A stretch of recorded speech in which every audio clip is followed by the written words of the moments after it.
नमस्कार बालदोस्तांनो. आपल्या आजीच्या गोष्टी या यूट्यूब चॅनलमध्ये तुमचं खूप खूप स्वागत आहे. आज मी तुम्हाला देव करतो ते भल्यासाठी ही गोष्ट सांगते. काय नाव आहे गोष्टीचं? देव करतो ते भल्यासाठी. तर तुम्हाला टायटॅनिक तर माहीतच असेल. टायटॅनिक पिक्चर आपल्याकडे बऱ्याच जणांनी बघितलाही असेल. तर ते टायटॅनिकची जी सफर होती ती खूप महाग होती. तर ते पण त्या सफरीला जायची एका शेतकऱ्याची खूप इच्छा होती. तो शेतकरी गरीब होता. त्याने ऐकलं होतं, की टायटॅनिक एवढी मोठी बोट आहे, त्याच्यात सगळ्या चांगल्या-चांगल्या गोष्टी आहेत. तर आणि श्रीमंत लोकं जाणार आहेत. तर त्याला असं वाटत होतं, की आपणही त्या टायटॅनिक बोटीतून एक सफर करून यावं, फिरून यावं. म्हणून त्यांनी काय केलं, अगदी पोट मारून-बिरून बिचाऱ्याने खूप पैसे पैसे साठवले. त्या टायटॅनिकचं तिकीट खूप महाग होतं. तरी पण त्याने त्या टायटॅनिकचं तिकीट काढलं. तो स्वतः, त्याची बायको आणि त्याची 3 मुलं. असे 5 जणांची त्यांनी 5 तिकीटं काढली. पैसे साठवून तिकीटं काढली. पण काय झालं असं माहिती नेमकं? ज्यावेळेला तो ह्याला जाणार, आता त्या टायटॅनिक ती सफरीला निघणार, तेव्हा त्यांच्या घरात त्यांचा पाळलेलाच कुत्रा त्याच्या धाकट्या मुलाला चावला. आणि चावला तर चावला, जबरदस्त चावला. आता काय करणार?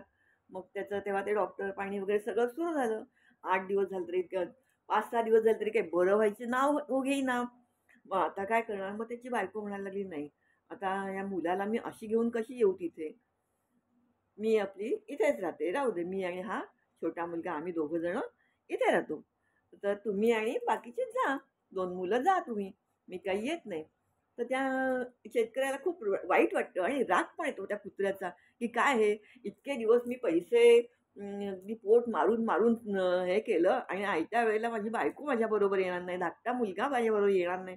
तो त्या कुत्र्याला जाम मारतो अगदी खूप मारतो. पण ती त्याच्या मागे लागते, "तुम्ही जा." पण त्याला पण मग कसं तरी वाटतं. म्हणतो, "जाऊ दे. तू नाही येत तर मी पण नाही येत." आता वडीलच जात नाही म्हटल्यानंतर ती बाकीची 2 मुलं कशी जाणार? मग असं होता त्यांचं सगळ्यांचंच जाणं कॅन्सल होतं. त्या शेतकऱ्याला कुत्र्याचा फार राग येतो आणि टायटॅनिकचं जे तिकीट होतं, ते नॉन रिफंडेबल होतं. म्हणजे तुमचे पैसे गेले ते गेले. आता तुम्हाला पैसे परत मिळणार नाही. त्यांना सगळ्यांना खूप वाईट वाटतं. पण बाळांनो, नंतर त्या टायटॅनिकचं काय झालं हे तुम्हाला सगळ्यांना माहिती आहे. सगळं जग जाहीर आहे. कशी ती टायटॅनिक बुडाली, त्यातली किती लोकं गेली. त्यावेळेला त्या शेतकऱ्याला असं वाटलं, "अरे नाही, खरंच देव करतो ते भल्यासाठी. हा कुत्रा जर माझ्या बाळाला चावला नसता, तर आज आम्ही 5ही जण तिथे गेलो असतो आणि 5ही जणातले कोणी परत आलो नसतो." तो कुत्रा चावला, हे निमित्त झालं. मी त्या कुत्र्याला मारलं-बिरलं. मग तो त्या कुत्र्यालाही जवळ घेतो आणि त्याला सॉरी बोलतो. म्हणून कुठचीही गोष्ट जी होते ना, तर वाईटातूनही हे असं चांगलं निर्माण होतं. तर ही गोष्ट खूप छोटी होती. तर बघा कसं देव करतो ते भल्यासाठी. तो कुत्रा चावला, त्या शेतकऱ्याला वाईट वाटलं, राग आला. कुत्र्याला त्यांनी त्यावेळेला मारलं, की मला जायला मिळणार नाही म्हणून. पण त्यांना देवाला वाचवायचं होतं. त्या 5ही जणांना वाचवायचं होतं जणू काही म्हणून तो देव त्या कुत्र्याच्या रूपाने येऊन तिथे त्या लहान मुलाला चावला. मग तो देवाचे आभार मानतो, "थँक गॉड. आज जर हा कुत्रा माझ्या मुलाला चावला नसता, तर आज आमचं काही खरं नव्हतं."